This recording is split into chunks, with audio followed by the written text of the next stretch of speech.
Pedagang pakaian bekas di Pasar Baru, Jakarta Pusat nampaknya mulai putus asa. Banyak dari mereka yang mulai mempertimbangkan menutup lapak karena pasokan barang thrifting dari luar negeri makin sulit masuk ke Indonesia setelah pemerintah lewat Kementerian Keuangan memperketat larangan impor pakaian bekas. Emang sejak kapan ya budaya thrifting ini ada di Indonesia dan apa sih pemicunya? Sebelum ngomongin budaya thrifting di Indonesia, ada baiknya kita pahami dulu apa sih thrifting. Thrifting adalah kegiatan membeli barang-barang bekas kayak pakaian, perabotan, barang rumah tangga, maupun barang-barang lainnya dari toko-toko atau pasar barang bekas. Istilah thrifting berasal dari kata thrift yang berarti penghematan. Nah, tujuan utama dari kegiatan thrifting ini adalah untuk menemukan barang-barang yang masih dalam kondisi baik dengan harga yang lebih terjangkau daripada harga barang yang masih baru.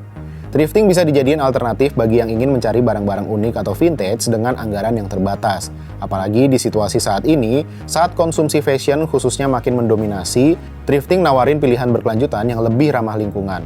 Kegiatan berbelanja barang bekas ini membantu mengurangi tekanan produksi dan pembuangan barang baru dalam fast fashion. Nah, di tengah derasnya arus tren fashion yang silih berganti, ada satu cara sederhana untuk tetap bergaya tanpa harus boros, thrifting.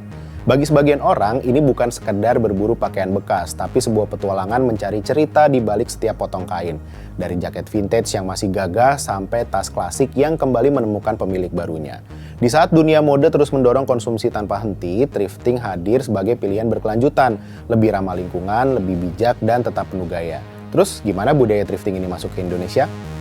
Di Indonesia, pasar barang bekas emang udah ada sejak lama, terutama di pasar tradisional dan pasar loak. Adalah Feby Febriadi Nurrizka melakukan studi berjudul Fashion Thrifting sebagai budaya populer di kalangan mahasiswa.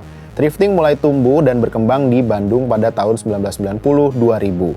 Nggak bisa dimungkiri, Bandung emang jadi pusat fashion dan mode saat itu. Seiring berjalannya waktu, tidak hanya di Bandung saja, pasar-pasar thrifting juga muncul di kota-kota besar lainnya seperti Jakarta, Yogyakarta, dan Surabaya. Nah, thrifting akhirnya membudaya dan disukai oleh segala lapisan masyarakat di Indonesia karena berbagai faktor. Ada dua alasan yang bikin thrifting makin disukai, yaitu ekonomi dan tren. Awalnya, hunting pakaian bekas yang diimpor ke Indonesia punya harga yang lebih murah dari barang baru hasil produksi tekstil dalam negeri. Dorongan faktor ekonomi ini membuat masyarakat dari kalangan ekonomi rendah lebih memilih untuk membeli pakaian bekas. Tapi, hunting pakaian bekas kini justru bergeser jadi sebuah tren. Impor pakaian bekas dari luar negeri terus terjadi, bahkan makin meningkat. Negara pengekspor melaporkan pengiriman ke Indonesia, tapi hilang jejak pelaporannya di tanah air. Kemungkinan besar aktivitas ini ilegal, nggak lewat jalur resmi perdagangan.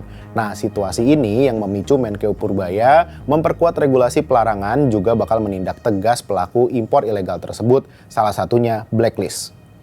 Pembahasan soal thrifting sebenarnya mulai menghangat di awal tahun 2023 ketika Presiden Joko Widodo mengeluarkan pernyataan bahwa impor pakaian bekas sangat mengganggu industri dalam negeri. Setelah itu muncul berbagai laporan penindakan oleh Bea Cukai. Nah, sekarang kan rezimnya sudah berganti, tapi persoalannya masih kurang lebih sama. Impor pakaian bekas kembali menjadi sorotan ketika Menteri Keuangan Purbaya Yudisadewa menabuh genderang perang melawan importir komoditas yang sudah dinyatakan ilegal oleh negara. Nah, coba kita perluas lagi sudut pandang soal thrifting ya. Thrifting ini bisa dilihat semata-mata bukan soal gaya hidup hemat aja, tapi jadi bentuk ekspresi sosial yang mencerminkan pergeseran nilai konsumsi masyarakat dari beli barang baru jadi nyari nilai fungsional dan estetika dari barang bekas. Nggak sedikit juga pelaku thrifting yang ngerasa kalau aktivitas ini adalah wujud kepedulian terhadap lingkungan karena ikut ngurangin limbah tekstil dari industri fast fashion. Tapi bener nggak kayak gini?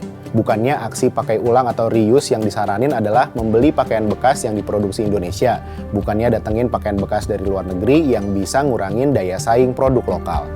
Nah, thrifting adalah fenomena sosial ekonomi yang kompleks, penuh dinamika antara kepentingan konsumen, produsen, dan negara. Kalau ditangani dengan bijak, bisa jadi bagian dari solusi atas masalah ekonomi dan lingkungan.